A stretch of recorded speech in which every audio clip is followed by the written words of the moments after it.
monster. I'm your number one fan. Now clear your minds. Notice what scares you. It has from the very beginning. You know, it's Halloween. I guess everyone's entitled to one good scare, huh? It's been informed that zombies have entered the building. They're at the door. They're coming in.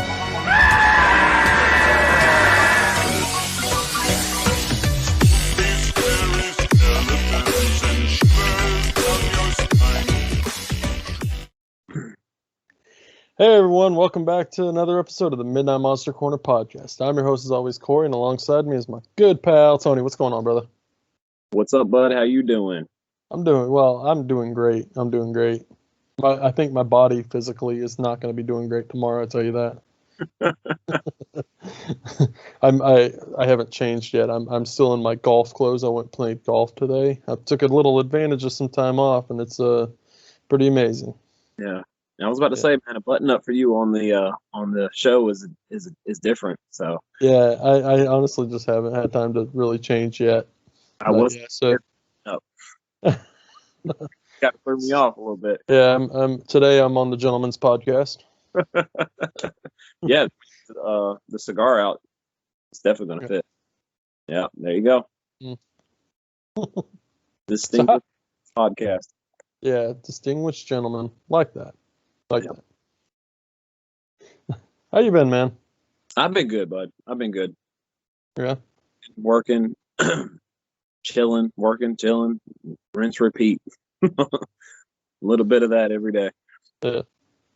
I can understand that. Well, I'm on a new shift now. But you're enjoying them days off, though, so. Yeah. But, with that, I mean, I now that I'm home a little bit more means that I can stay home and do stuff a little bit more too. So yeah, which I think we're gonna start getting back into remodeling the house more and stuff like that. So that's some stuff coming up. Looking forward to it. Absolutely, dude. That's what when you're at home, you think about things you need to do. You can't help but force yourself to do it, like because you're there, you're already at home. Mm-hmm. Well, that needs to be done. Well, I got time. Let me do it. And then one project to the next, and before you know it, you'll spend however much money on the remodeling project, and it's like, wow, get it over your head. Maybe I don't know. I got to do this. A couple things I still got to do around the house that need to be touched up. So I feel you. Yeah, it's we got a lot of stuff to do. We started working on the kitchen, and we just kind of put it off. It got a little tiring. But I mean, it's almost there. We're almost done with it. And then got the rest of the house. I'm going to be putting up my new shelves. Right now, the one shelf that I have is just completely filled up with my collection. So it's at this point now where my collection's now about to take over the dining room, and I'm going to put the long shelving back in place and put all my movies on this back wall. Yeah. It's like the blob, man. It just keeps growing and growing and taking over. Yeah, I mean, like the other day, I went and had 20-something movies that I picked up just out of the blue. Take advantage of that Dollar Tree. Yeah. So and folks, definitely hit up your local Dollar Tree because there are some really good titles, some really cool titles. I mean, I've seen like titles like the Japanese Pulse to I don't know what's that one I brought you, Crying Wolf. I think what is the other one I brought you? Rabid, the remake. Rabid, yeah, the remake. Which have you seen that yet? I'm going to watch it probably this weekend. It's so good. I like that remake. Out. Mm-hmm. But well, folks, before we get started, just like to let you guys know to check out our Facebook group. This is the suggestion episode, and if you're just now tuning in, what the suggestion episode is pretty much we ask for participation from our viewers. They participate and give us suggestions. We throw it in a bowl and we see what happens. We see which film we're going to review. So with that, then we do a drawing to find out who wins the prize. So that's it. And the luck of the draw this week is the house is October built from 2014. So Which I was excited to actually revisit this film because it's been a long time since I watched it. I think the first time I watched it was when it first came out. And I remember not really caring about it too much back then. But we'll get into that, once we do our final talks about it and ratings and everything. But yeah, Tony. So this is a found footage style film, and I know that you kind of dig those. No, you don't. You don't dig those. No. I'm unapologetically not a found footage fan. Now there's absolutely there's a few I love. Of course, I love Blair Witch Project. Always. So that's okay. I just want to stop you. So like that's what does throw me off because like you talk about Blair Witch like so highly, and I think a lot of times that puts me in the mindset of thinking that you do like found footage style, but you're not a big fan of it. Not a big fan of the game. I mean, it to me, it's kind of a gimmick. It's become a gimmick. I don't know.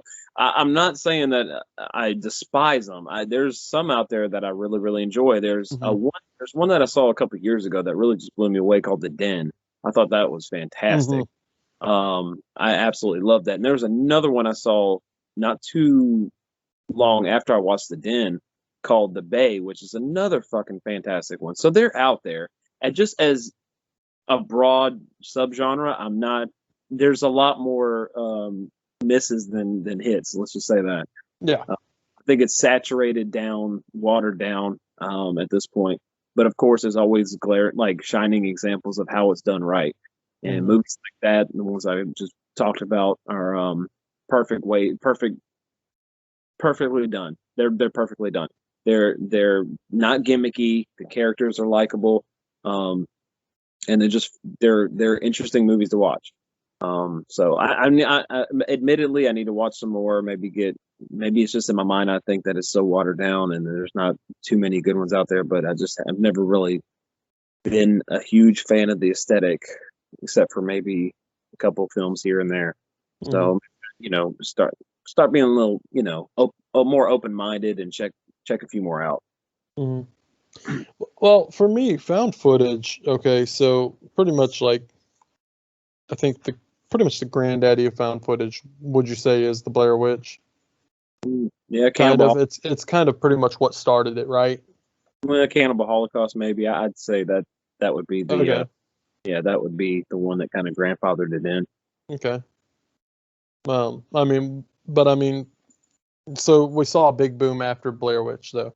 Yeah, definitely. It's kind of a new thing. I look at it like Blair Witch is like the Halloween equivalent of found footage films. Like it didn't start the genre, but it kind of kickstarted it. Well, Halloween to Friday the 13th kind of kickstarted a slew of imitators because it was so popular. That's how I kind of look at Blair Witch. Of course, Cannibal Holocaust, I look at that like a Psycho or a Black Christmas, like one of those ones that was right on the cusp and kind of set up the template almost. And I guess just Blair Witch kind of just ran with it, which is funny when you think about it, because Blair Witch came out a lot, like in a huge gap of time from Cannibal Holocaust. So it didn't come out right away.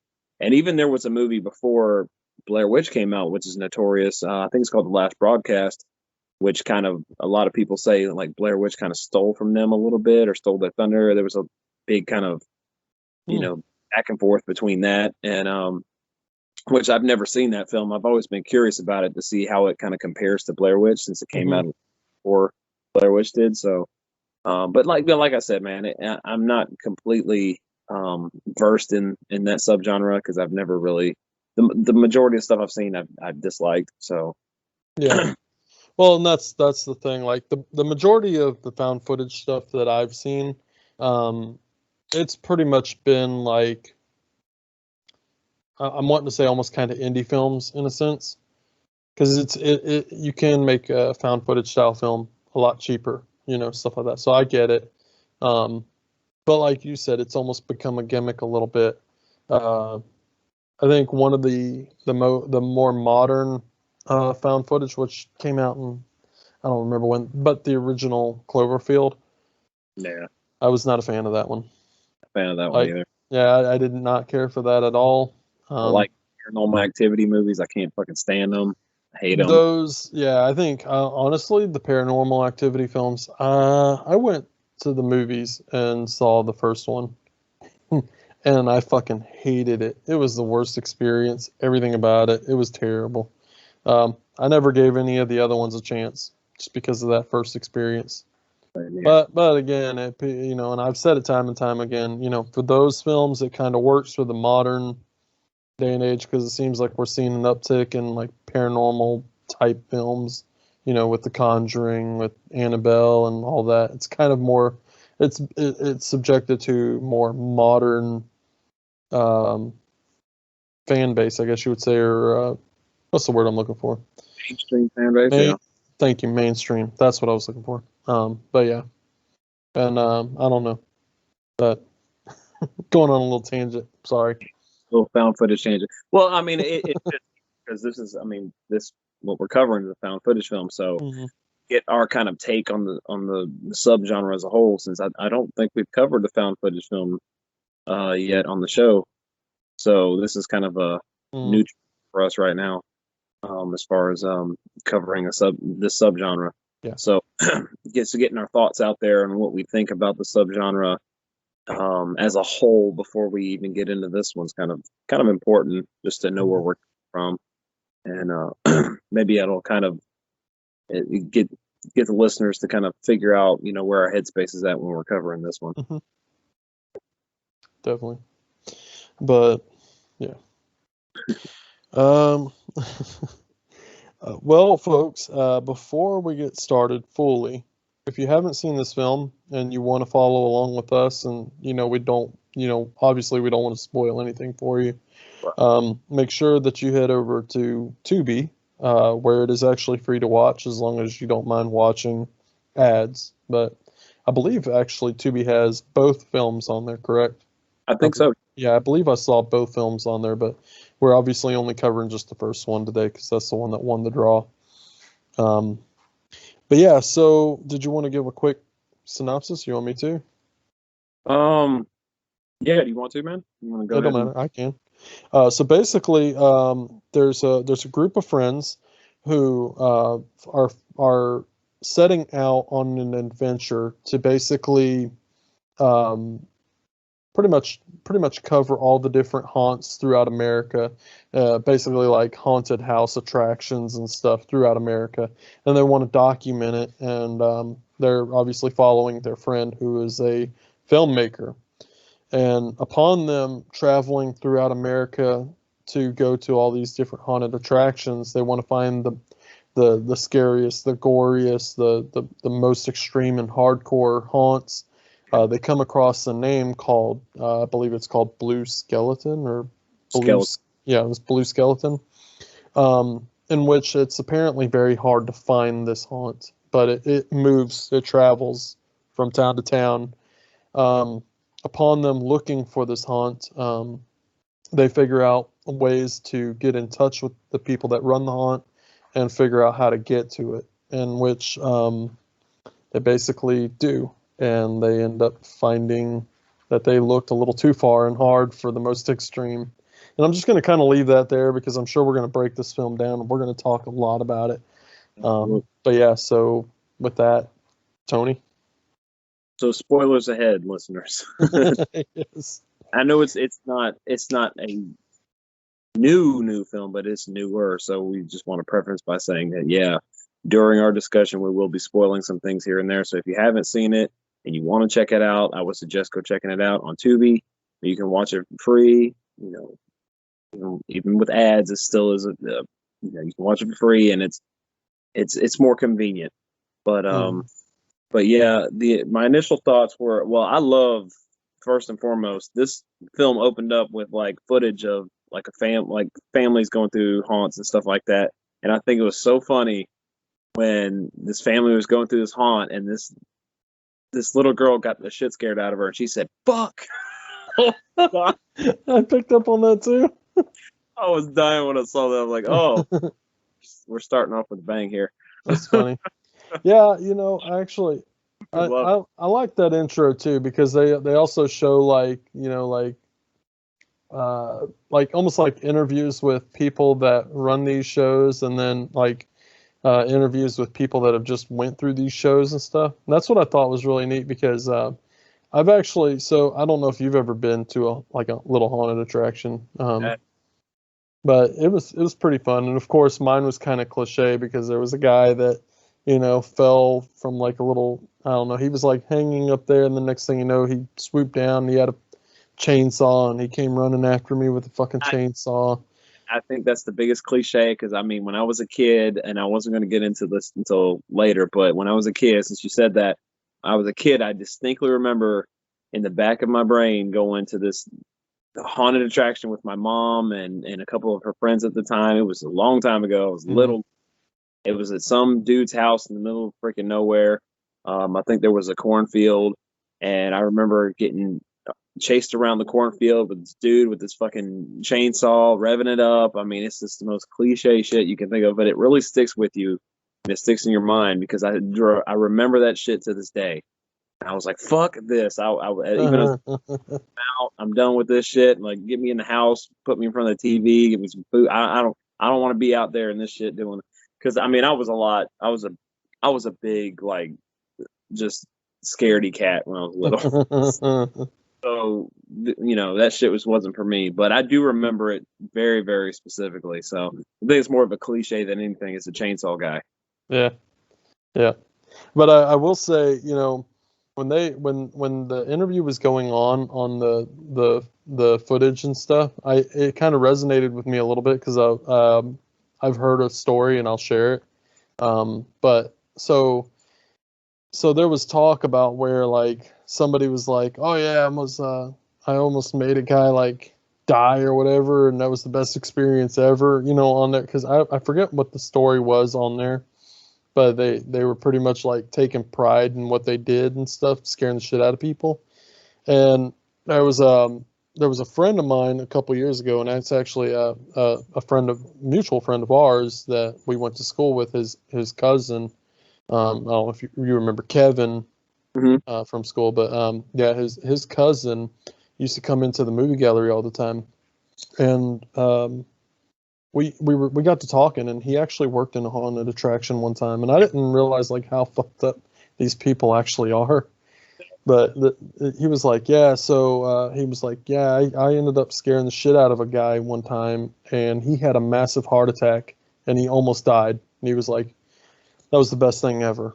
Yeah, it was like an adrenaline. Like, yeah, and I was like, Jesus Christ, like you basically almost killed a guy, and he was like, yeah, but he goes, I did my job. Yeah. It's like, damn, that's brutal. Like, you definitely did your job. You're gonna put somebody in the hospital and make heart complications. Yeah, you did your job. Yeah. But yeah, and I've heard of like haunted attractions getting very extreme. Like there's this one where I forget where it is, but supposedly this guy makes you sign a waiver and everything, and then he actually, like, this one's supposedly really extreme, but he asks you what your biggest fears are and to write it down, and then he's gonna base how you go through his haunt, like working on your fear. It's pretty brilliant. That's pretty brutal. It is. Yeah. Yeah, that's the guy that definitely makes you sign a waiver before you go through his shit. No question about it. But the funny thing is it's actually, I believe it's actually set up in the guy's house, like, and it's like literally in a subdivision. Oh, neat. Yeah, so I mean, it's literally a guy's house in a subdivision. Like, you wouldn't never tell because it's like in the suburbs. Right, yeah. You would think of how much he would have at his disposal to scare people based on all these various different ways of or different fears that people have. Yeah. But I'm sure he has more of the standard stuff like spiders and all that shit. I'm sure covered. But yeah, the intro, the opening to this movie with them interviewing the people and stuff like that, it reminded me a lot of Blair Witch, and that's what I liked about that. It gave me that feel because I love that movie so much that it kind of harkened back to that for me. Even when even the small little scene when they're at the store getting stuff, stocking up on their supplies and stuff like that. Even that little part reminded me of Blair Witch a lot. So it was that resonated with me based on my love for that movie. But yeah, there's interesting dialogue here when I think it was one of our main characters, or the main character, Brandy, says that she said something about it's not scary if it's on the web. And I thought to myself, well, like, some of the scariest shit's on the web. What are you talking about? Most fucked up shit imaginable is on the web. That's an interesting line. But yeah, and then they went to one attraction and they were talking extensively with this guy that ran the attraction, or was one of the performers in said attraction. And he said they were asking him if he made if he did background checks on the people he hired, and he's like, no, I never really thought about that before. He's like, maybe I should do that. I was like, yeah, that would be something you definitely need to do, man. Yeah. If you're people to scare people, yeah, you might want background checks on them. Well, that's the interesting thing, because it opened up where it was like news reporters talking to people running haunts and stuff, where there was like a known serial killer or whatever working for him, and then there was I believe there was even one where it said there was a pedophile working for him or something. Yeah, dude, it's so do you really do background checks on these people? And then the guy's like, well, no, I haven't done it, but we're taking that in consideration. You might want to. Might want to now. Off that bad publicity, I mean, you could get shut down. I mean, that's definitely a business model, and this is your livelihood and whatnot. It's definitely something you need to do. You need to cover all your bases before you get into this endeavor. And I think that's the most common things you should do, like right out of the gate. But yeah, I thought that was pretty interesting, that whole situation. But I mean, all right, so I'm going to go ahead and get into it now. The thing with this movie, and you know me, I'm not one to hark on a lot of things, but the characters in this movie drove me fucking crazy, man. They absolutely drove me crazy. I could not get invested in them. I couldn't. It's hard to say I couldn't care for them, but I didn't. I the shit that they were going through was all self-imposed. There was they didn't have any underlying thing that said, hey, you need to do this. Even the friends were like, yeah, we're just doing this because we're loyal to you and you want to do this so much. But when shit's hitting the fan and shit's getting serious, then you bail. Like, what the fuck are you doing? This is your livelihood you're playing with, and your life. Like, what? Like, yeah, these extreme haunts take it to a different level, but not the extensive level that they were going for. Like, there's no way. And they even mentioned that in dialogue in the movie. They say, oh, well, we signed up for extreme haunts. We're getting that. And someone said, no, this is way past extreme. This is like where they're trespassing. They're using our equipment. They're breaking in. I mean, they're shit that you're not supposed to do. Like, that's not cool. And they're just continually getting worse and worse. And they were just like, oh, we're just going to go with it. We're just going to have fun with it. It's like, in a realistic situation, I don't think so, because there's no there's no entitlement, or not entitlement, but there's nothing grounding these people to do what they're doing other than like a hobby. Because this guy's a filmmaker, yeah, but he's not getting paid to do this. I don't think he's working for somebody that's paying him. This was clearly a passion project of his. Passion project, right? Exactly. So when shit starts getting weird and uncomfortable, and even when you have your girlfriend saying that she's uncomfortable and this isn't going to work for her and this isn't that, then you bail. What the fuck are you doing, man? Like, your friend and girl are both like this. It's not working. But mainly the characters didn't work for me was the dialogue. The dude bro dialogue, man. I just roll my eyes, man. It just this is cringy dialogue, man. I could not get into it. All the jokes, oh man, they were brutal, dude. There was a lot of times where I'm like, I had to stop and just do this. I'm like, really? Yeah. Dialogue we're having? This is the dialogue we're following? I don't know. What was your take on it, man? I don't know. I'm super interested in hear what you got to say. All right, so I mean, yeah, there was some banter between the characters that I thought was pretty funny, but for the most part, you're right. I couldn't get invested with them. I I sat there and literally watched this as a movie. I didn't get invested into it. There was just, I don't know, something about the characters I didn't care for. I wish that they would have just made them a little bit more interesting. But honestly, if they were just going to die in this film, then I didn't feel bad for them dying in this film. Does that make sense? I don't want to. It's like that kid. I don't really want to sound sadistic here, but like, No, I get it, like, because it's like, none of them. It just, to me, the movie was okay. So I get that this was probably just a.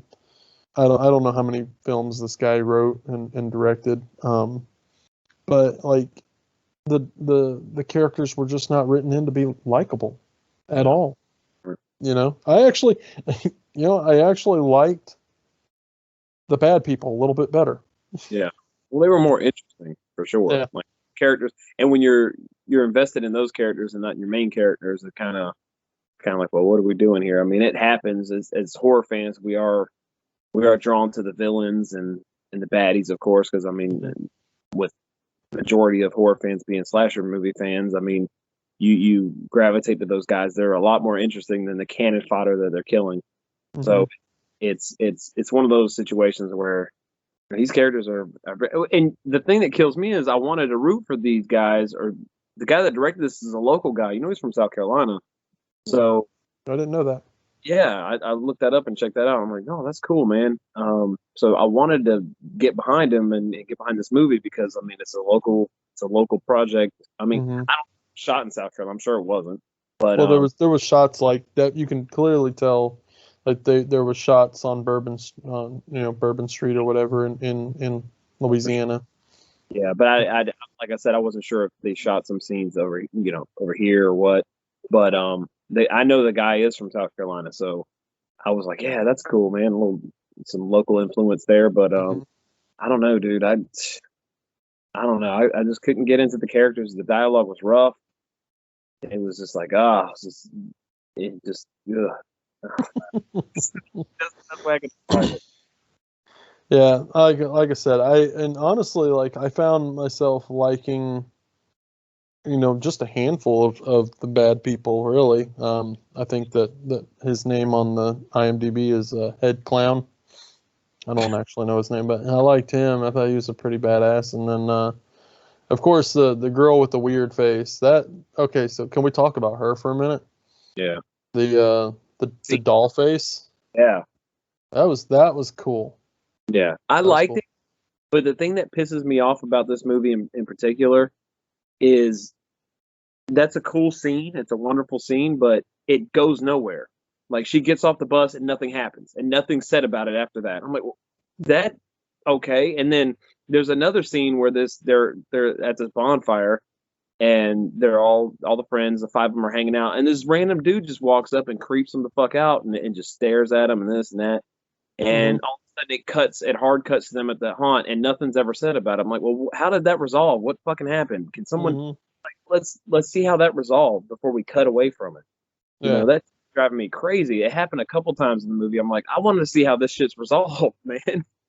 Yeah, I think they called him like backwoods and he got offended, and then it cut to them being at the next haunt, and it's like, what the fuck just happened? Because like you said, he got offended by that comment, and I'm like, oh, the tension's building up, and then they just cut away from it, and then they're at the haunt. I guess as a viewer, you're supposed to automatically assume that he was part of the haunt. Yeah. I think they were followed, by that extreme haunt at this point, because they show up at several haunts, after that, because it wasn't their. I don't think it was the first initial haunt, but it was like the second one that they went to, where they ran into the head clown and stuff, and I think they just ultimately pissed him off because they had a camera, and then at one point he was it Mikey? I think it was. Oh yeah. Got up on a roof and like started hollering at the crowd, and the clowns got pissy about that. Oh, that's so bad. So it's another one of those cringy moments where you're getting like two dudes talking shit, wanting to get into a fight, but nothing's happening. This is like goes nowhere. It really didn't. Yeah, it just fizzled out. But I get confused because there's times when our characters are like clearly they're away from the haunt, they're away, they're just hanging out, just doing stuff, and then shit like that happens, and it ratchets up the tensions. Like, well, they're taken aback by it because it's not supposed to be happening right now. It's like their time off. They're not invested in the haunt right now. It's not what they're doing at the moment, and then shit's happening, and then it doesn't resolve to anything because it cuts away from it, and you just don't get an answer or any explanation or anything of what just happened. Yeah, that scene with the chick, like her in the RV and the one with the mask on and looking around, and she's not answering their questions, and then she just starts screaming out of nowhere, and it's like, well, yeah, that's pretty creepy, but where's it going? Yeah. He just walks off the bus and that's it. Like, I don't know, dude. That shit didn't work. I'm sorry, it just didn't work. No, it's all good. Like, there was certain highlights of this film that I did like the last extreme haunt that they went on before. So before we get to, I guess you would say one of my tangents. I'll get into that in a minute. So the last haunt before they get into the blue skeleton haunt. Okay. That was like their most extreme one. There was, and it was the blue skeleton people there because, the girl with the doll face and stuff was there and stuff. And, it was just very creepy and gory. And to me, that was a more extreme haunt. And that was probably the one that I would say, okay, that's it. This is extreme. We don't need to go any further because they were going after their fears and stuff like that. You can clearly see that in that haunt. But then then the guy's like, oh, we need to get more extreme. Well, I mean, like you said, how do you get more extreme than that, other than getting brutally murdered? Exactly, man. There comes to like a limit of what you can do. Like, you can't, like, yeah, those ones where they're the extreme haunts and you sign a waiver and stuff like that. Legally, they can touch you if you sign your name, but how far does it go from there? Like, you can't push it past the limit. There's always going to be a limit to those until it becomes, well, then it's going to be, it's going to go past that point and someone's going to end up getting hurt or killed or something. Yeah. And that's just not how you do business. And I get that, but I don't know. Even with that, I wasn't quite sure. Did the characters notice that the girl, because they encountered her early on in the movie? Yeah. Why didn't they? Yeah, because they should have brought that into light. Oh shit, she's from the last one. But wait a minute, she was like miles away. Right. Obviously, we're moving around, traveling, and we're seeing the same chick. Well, that's like a fucking major red flag. Yeah. Something's not right here. This girl's got the same mask as the girl back 2 states ago. What's going on here? There's something. If you pay attention, there's something going on here, and it's well, like I said, clearly, they're following them. But they're following them from earlier on. I can't remember if they noticed that or they picked up on that or not. I didn't pick up on the fact that they didn't. I don't think they noticed that. I didn't either. But I don't know if it was just them being dumbfounded or what. But I don't know. But the thing that really pisses me off about the whole blue skeleton crew and everything. This is what really kind of aggravates me. Okay, so they are like the most extreme, supposedly, right?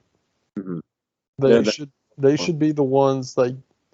Okay, so they literally spent like the last 2 minutes of the movie on this haunt, and that was it. End of the film. Yeah, it's like what the fuck?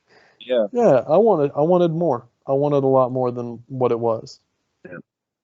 I didn't get that. Yeah. I don't know. I agree with you, man. Like that. Well, the ending itself was really abrupt, and I'm just like, really? That's how we end it?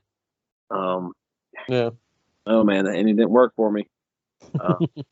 Well, like I said, the things that did work for me though were the attractions. I liked seeing that kind of stuff. I liked seeing the reactions from people. Like seeing people getting scared and that shit working, and it's effective. It really pulls you into the spirit of the holiday and makes me feel like we're right in the middle of October and Halloween's right around the corner and all this stuff's going to be happening soon. And man, it just gets just pumped up, ready for it. Like I want to do those again. I want to go to those again. So it just puts me in a different headspace when I watch it, and I like that. That's the one thing I like about this movie for sure. The performers are cool. Like the masks and stuff are pretty cool. There's like I said, I like the stuff with the them interviewing the people on that are working in the attractions and stuff like that, and then people that are spectators checking it out and seeing if it's effective, it's working for them, and stuff like that. That documentary kind of stuff was pretty cool.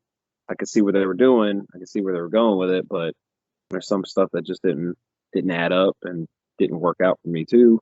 So yeah.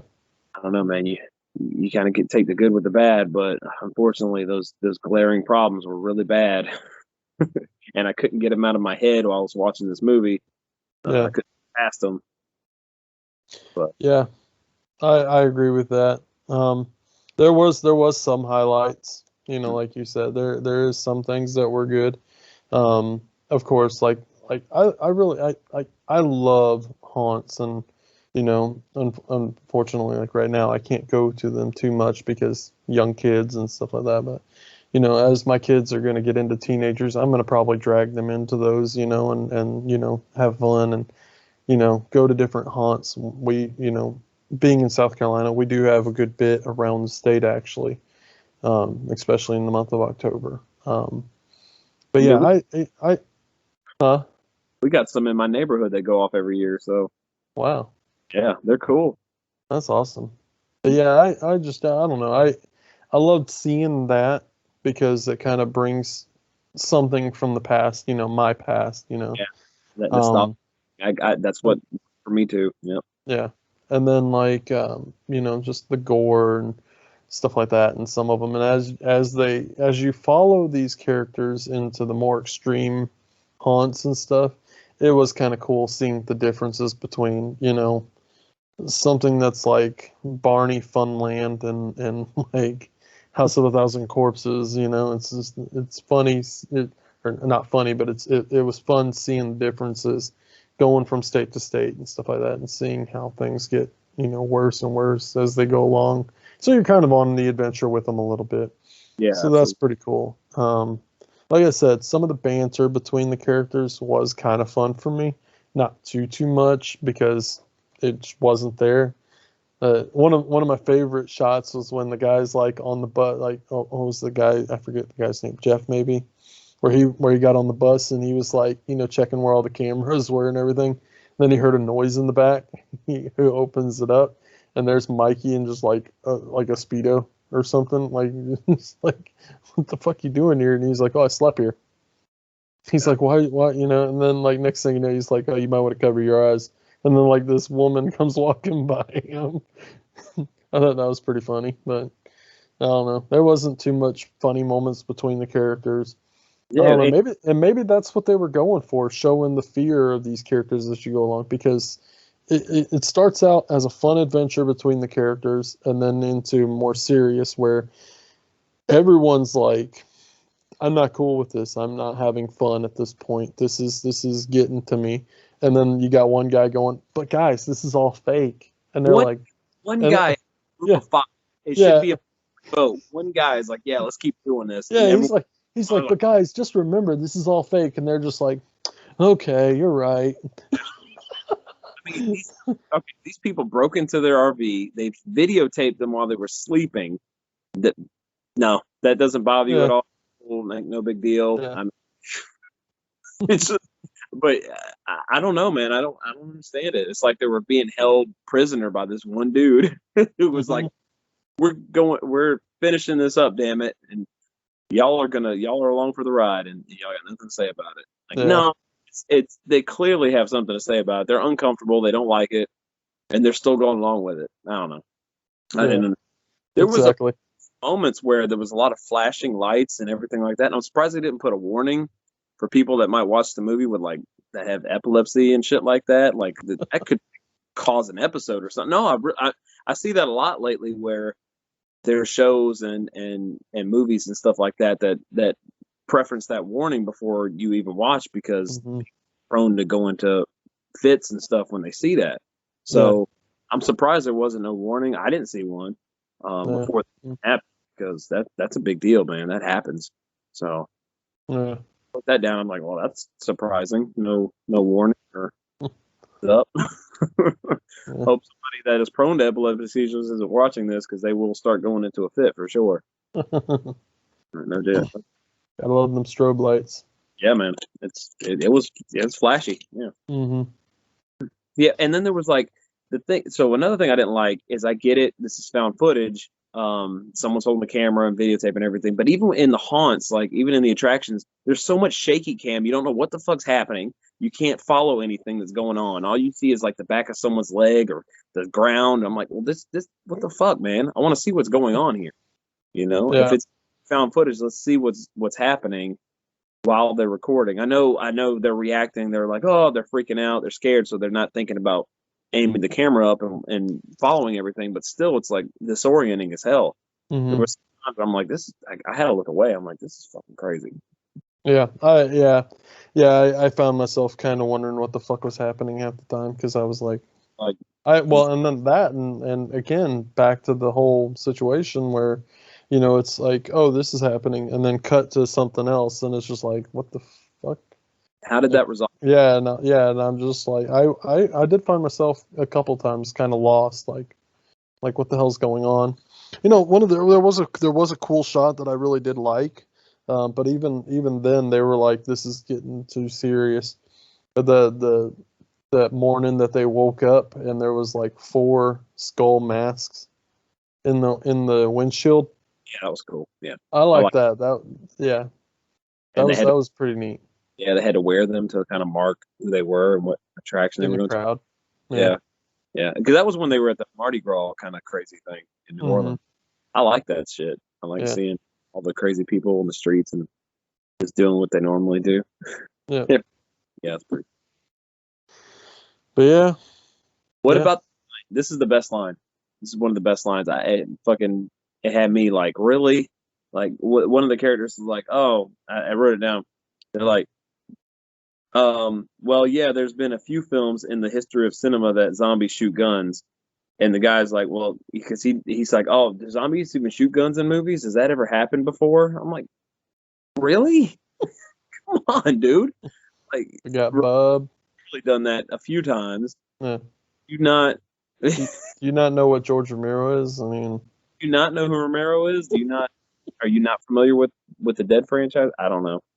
That line surprised me in a movie about horror and haunts and shit like that. Like, it seemed like a clueless line, and I don't know if that's them being sarcastic or funny. I don't know. I couldn't pick up on it the way it was delivered. But yeah, I'm just like shaking my head, like, are you serious? Is this made by a horror fan? Because that's a fucking really weird line in your movie if you're a fan of the genre. Yep.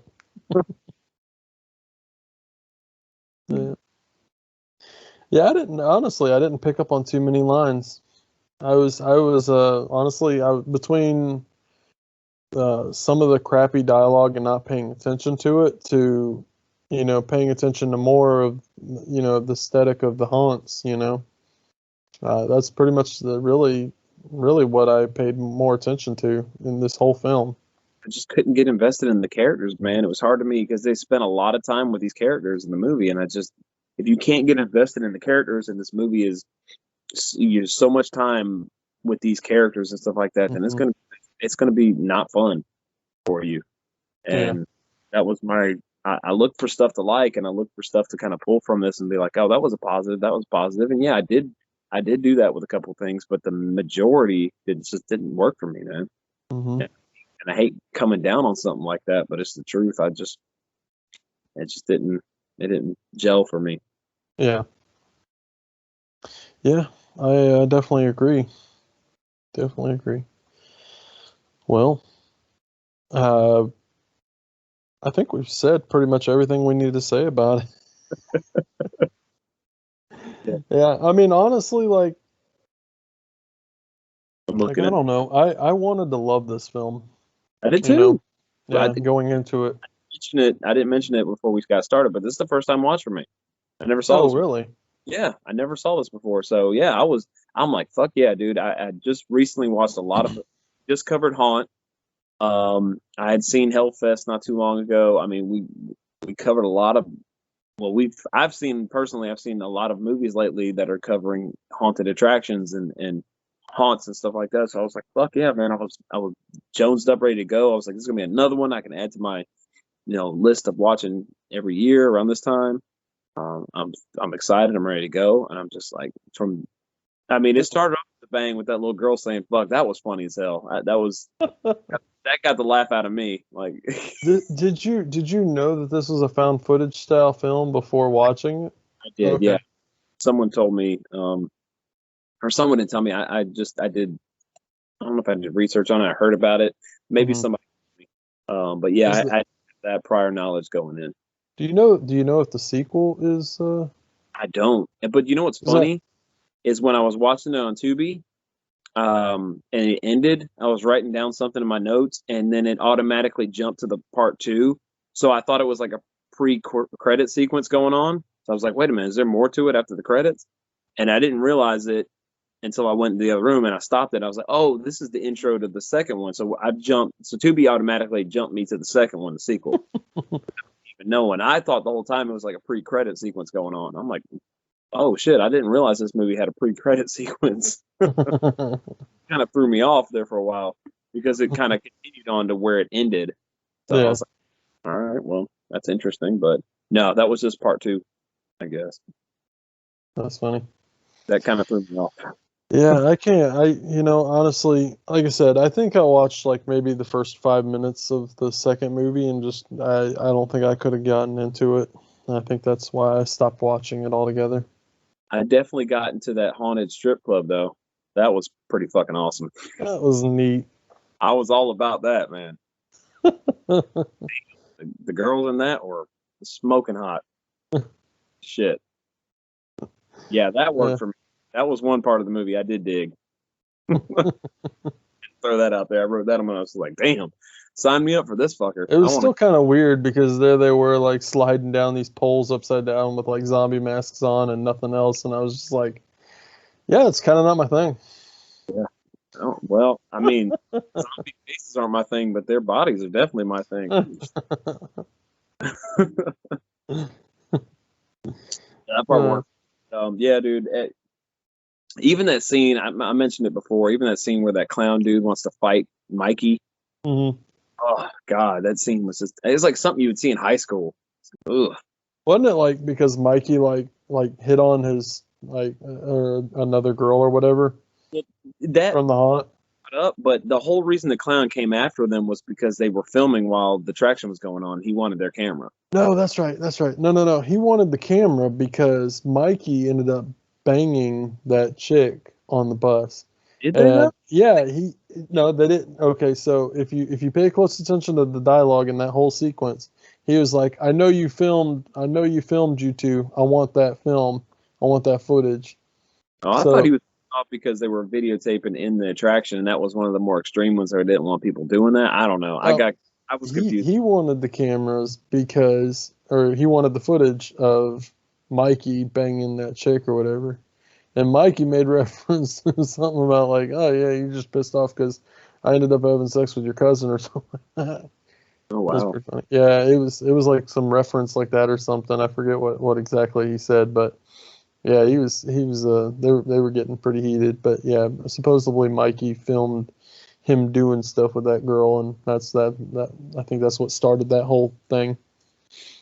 Yeah, but it never went anywhere because they didn't even No, fucking get out or nope. fight or just kind of went along there. No, and I don't even think that he was part of that whole Blue Skeleton crew. Yeah. Because I don't think you see his face the rest of the film. Well, That clown. that's kind of the ambiguity about that movie, anyways, because you don't know who's a part of the Blue Skeleton crew or not. They could be Mm. seeing people because they established even in the beginning with the doll face chick, like she was part of the crew, and they saw her in the beginning of the movie. So who else was kind of in the crew behind, like just like stalking them and skulking behind them? Like who else was kind of in there? I don't know. Like they could have Mm. seen more and not realized that I wasn't. I don't know. Yeah.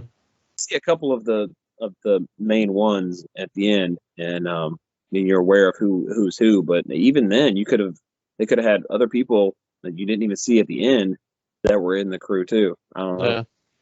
That could have been kind of setting them up like, hey, these people are going. It's like a whole network, an elaborate scheme to fuck with like one group of people, and they played it to a T. Like they were very good at that, like following them around their road trip and keeping up with them. That's like, damn, the dedication to the craft is special. Like they're for it. But yeah, I don't know, man. It's one of those things, dude. There's things I liked, but there's a majority of it I didn't really like. I'll be honest with you. Yeah. That's the thing that kills me, is though I'm with you, man. I wanted to like it. I wanted to enjoy it. Yeah. I mean, even just I think the thing that sold me most was the cover art. Yeah. You know, the cover art looks so sick. But it works. It's effective. Mm-hmm. And I dig it. And it works your, anticipation and thrill. Years ago when I bought this film, even before I had even picked it up or anything, I saw trailers on it and I was like, wow, this looks really good. I can't wait to watch this. And I remember watching it the first time and not really caring for it. And so, so you got those movies in your collection, and I've said this time and time again where I didn't like it, years ago, but then I, revisit it and suddenly, holy shit, this is actually a really good film. Why did I hate this film so badly back in the day, And I thought that I guess I was hoping that this was that case, because back then I didn't have an appreciation for, film as much as I do now, So I don't know.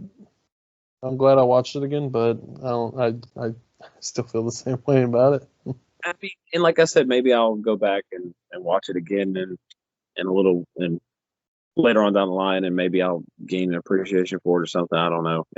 First time watch for me, it just didn't click. I mean, yeah. Well, I mean it's a big no-no for I think yourself and myself for that matter. But with the whole, not finding the characters likable at all.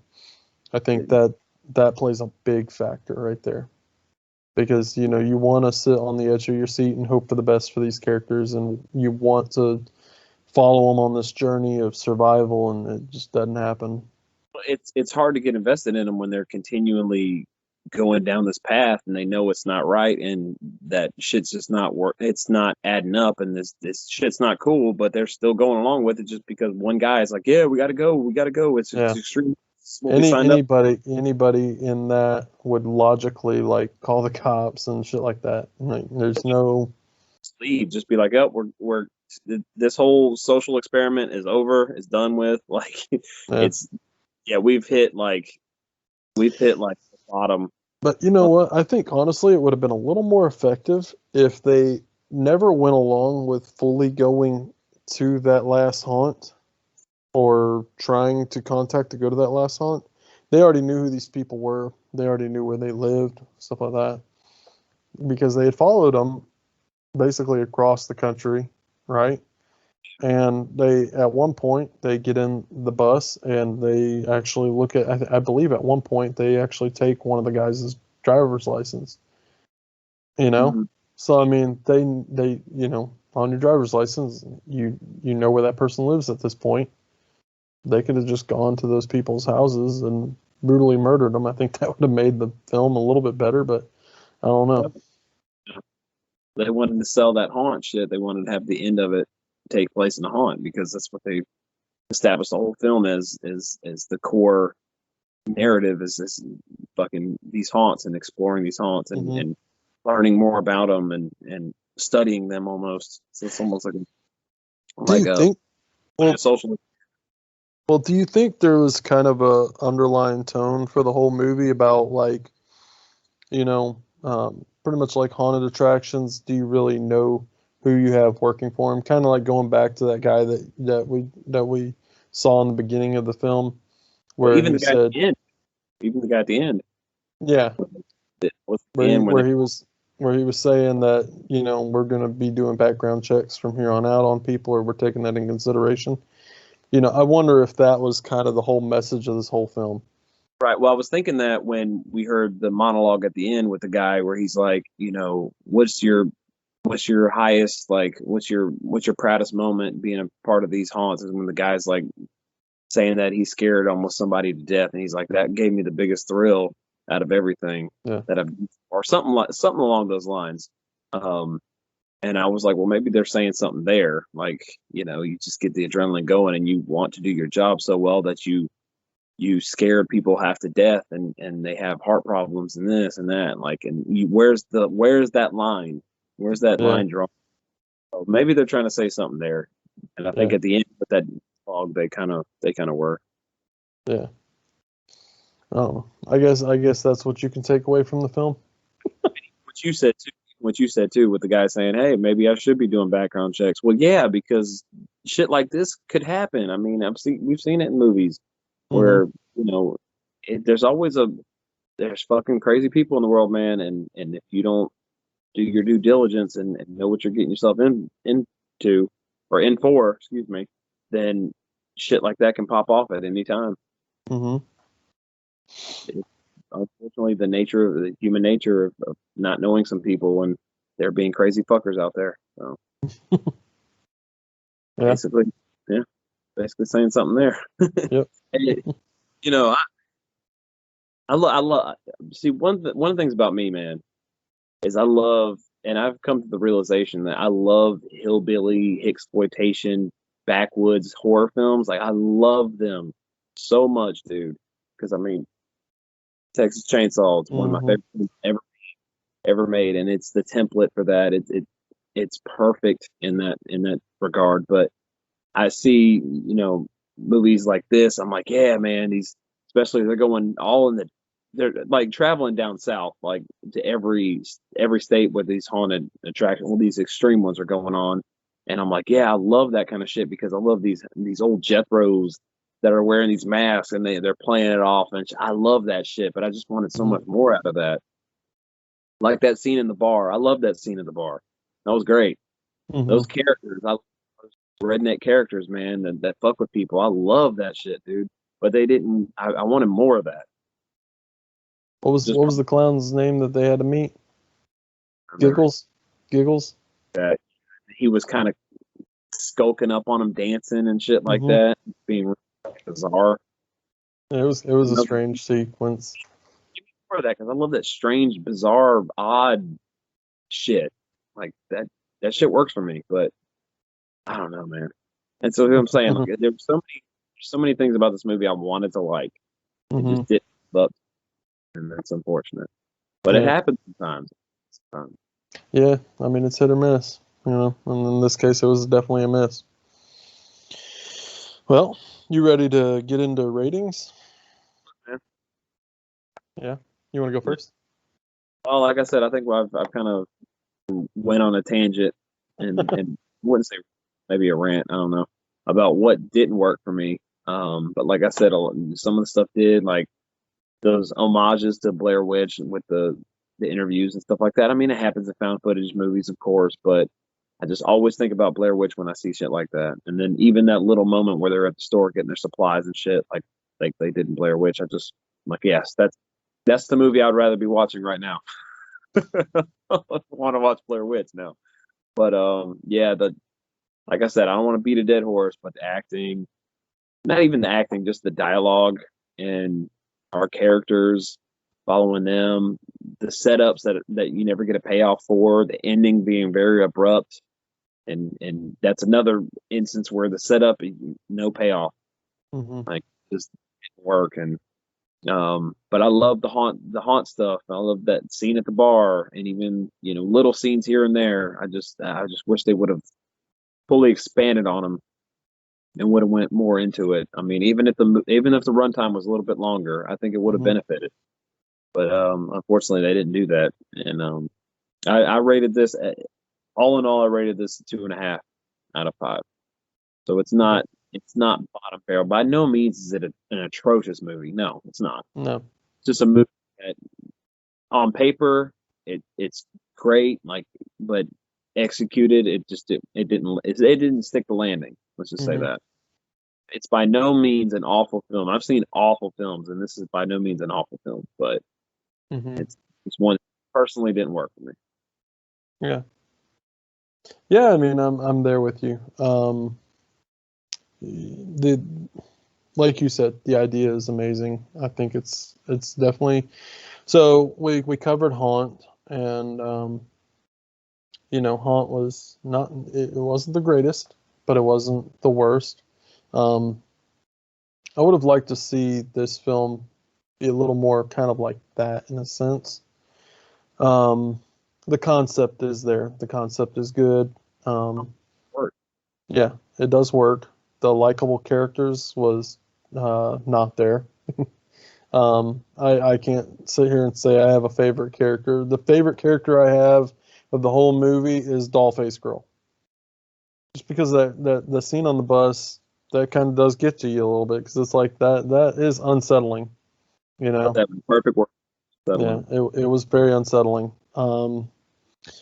But at that point, that should have been a turning point for me. If I was on that bus and that girl showed up in the middle of nowhere and she got on my bus and did that shit, I'd have been like, oh, fuck this, I'm done. I'm going home. Fuck you guys. I'm done. So there's logical things that just didn't make sense on here. Very Yeah, illogical, quite. Um, yeah, honestly, I'm right there with you. I had high hopes, didn't get them. So yeah, it's a 2.5 for me too. Oh, you got 2.5 too? Yeah, I did 3, and then I backtracked and I was like, you know what? Nah, this is halfway for me. Um, and I'm leaning more towards the low end of 2.5. So if there was a 2.25, I would sit there and say that was a 2.25. But it 2.5. That's I think that's fair to say. Like Um, it's not technically a bad film. It's just it just like, yeah, and like I said, the concept's there, and the idea is there. It is a great idea and a great concept, just executed poorly, in my opinion. that's perfect. Um, I think that it could have been better, and honestly, if there was a reimagining of this film somewhere in the future, I would probably hope for the best and sit down and watch that one. But this film didn't work for me, and the sequel I didn't care for either. Because, like I said, I didn't watch but maybe 5 minutes of that one, and Okay. it's very hard for me to turn off a film. Yeah. Oh, Yeah. like I never do. I usually stick to landing with films, even if I'm not enjoying them at all. Because maybe sometimes it's like by the end of the movie, maybe it's going to pick up for me or work. Well, And a lot of times in my case, it's like it's late at night because I'm not going to watch these films around my children and stuff. But like, so it'll be like late at night when I go to watch these, and so a lot of times I'm already tired and stuff. And if I can't get invested in a film and I know I'm going to doze off, there's no point in me watching it. So I cut it off and save it for a rainy day if that rainy day never comes.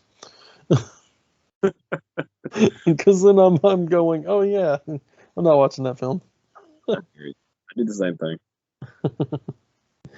But yeah, so that's it. So folks, if you want to check it out, it's on Tubi for free. Yeah, it's free. I mean, like I said, I know some people. I kind of looked around, and some people love this movie. They praise it. They think it's fantastic. And maybe Like we don't fall into the category of a cult following that this film apparently has. I mean, yeah, like I said, there's movies that I love that people trash and hate on. So I get it, Hmm. man. Everybody's got different opinions. Everybody's got, different tastes, and Hmm. that's fine. I mean, I just personally, I mean, that's just my opinion, and that's your opinion. Like I said, opinions are always subjective.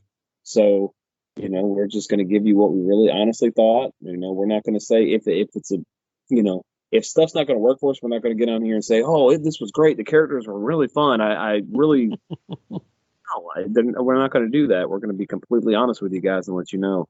Hmm. Yeah, it's, I guess, rant over, tangent. Yeah.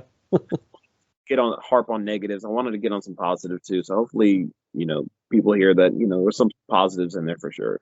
Yeah, There's some, there is. just Yeah. as a whole, as a majority, it didn't stick the landing. No. Nope. You're definitely right about that. Well, you ready to land it? Land it. All right. Well, folks, we appreciate you following on and watching our suggestion episode of The House is October Built from 2014. We hope you enjoyed our review. And again, like Tony said, it is just our opinion. So if you have a different opinion, then that's your opinion. But we hope that we didn't ruin anything for you. Like I said, it is free on Tubi if you want to go check it out, see what we discussed about and talked about on this film. But yeah, also follow us on our Facebook group. We are there all the time talking to you guys and sharing stuff and just enjoying the community. It is a community that is growing. It is a closed group, so ask nicely. We'll let you join. And like I said, we just have fun there. So join the conversation, join the discussion, and tell your friends about us. And make sure that you like, share, and subscribe on our YouTube channel as well. And also, folks, next week we will be doing our roulette episode, and I believe we might even have a surprise guest on our roulette episode. So be on the lookout for that. That's coming up soon. But yeah, Tony, you got anything to add? I don't. If you guys have seen Houses October Built and you love the film, please comment, share with us what you liked about it. Maybe we can start a discussion and kind of just bounce ideas off each other. I love that. I love open forum discussions on movies. I have a good time with them. We do it a lot in the group. We have awesome conversations with our awesome community on films and stuff like that. So hopefully we'll spark up like a conversation with this movie, and we'll just do more discussions on it.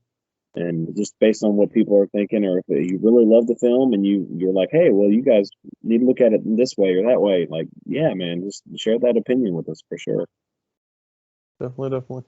Well said. Well said. Well, folks, thanks again. Later. Later.